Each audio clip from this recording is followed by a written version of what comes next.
Hi, Walter Carter here with a couple of unusual obscura Gibsons from the pre-war era.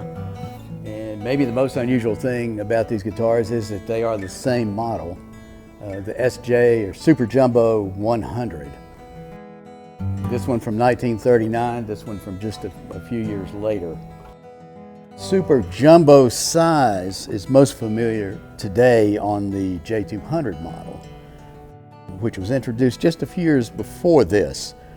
17 inches wide, huge body, this huge circular lower bout, probably designed to compete with Martin's Dreadnought models, and this gives an even bigger volume of air than those models.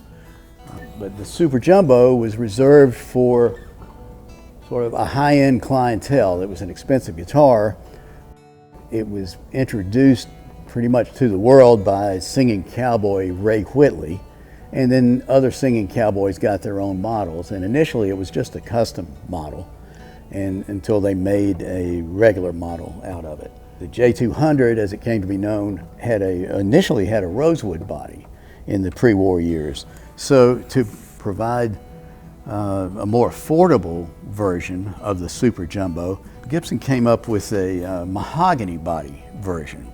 This was still a tricked out guitar. This mustache bridge is not cheap to make, and these individual string saddles were found only on the J-200. These are actually little pieces of bone seated in a metal, in a piece of metal and threaded so you can adjust the height. You can't adjust the string length, but you can help with the action and intonation by turning these and adjusting the height. This pick guard is also new on Gibsons with that little bump out here. And then the headstock has these little stair step features. Gibson was doing the same thing on a Dreadnought flat top, the J55 at that time, and also on the new ES250 in the electric line. But the reason for this is unknown, and it didn't last too long. So this is the first version from around 1939. Within a short time, Gibson, no doubt, decided they needed to cut back on some expenses if they were going to keep the price at $100. The mustache-shaped bridge with the cutouts was replaced by this solid bridge, sometimes called batwing, sometimes called a three-dot bridge. These dots are covering up bridge bolts that Gibson used. The pick guard remained the same, and then the headstock just reverted to the standard Gibson headstock.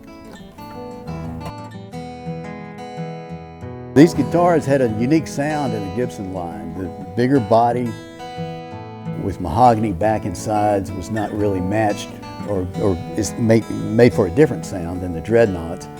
And again, the SJ-200 was rosewood, so that had a different sound. So these were really wonderful guitars. They sold a little bit better than the J-200. In the 4 years that they were made before production stopped for World War II. There are, at least the number counted in the ledgers by Gibson's old historian Julius Belson, I think is 138 of these made. Estimates on the SJ-200 were sales of about 100 during the same time. So even though this model did a little bit better, at half the price, Gibson would expect it to do a lot better. Gibson's low-end models typically were their sales leaders, and the expensive models were just their flagships, their showcase models.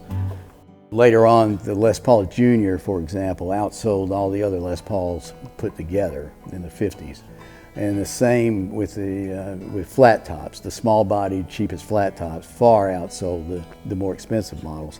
So Gibson revived the J-200 after the war. It had already become a flagship model and on its way to becoming iconic and a badge of identification for country artists.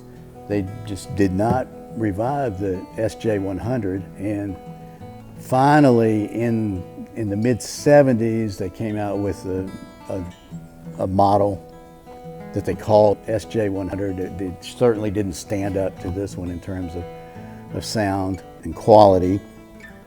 It didn't last long. In the mid-80s, it reappeared, made into maybe 95. Finally, in 2005, Gibson did reintroduce a version of this model that lasted with a few variations. But if you want a unique pre-war Gibson sound, this Super Jumbo 100 is the model.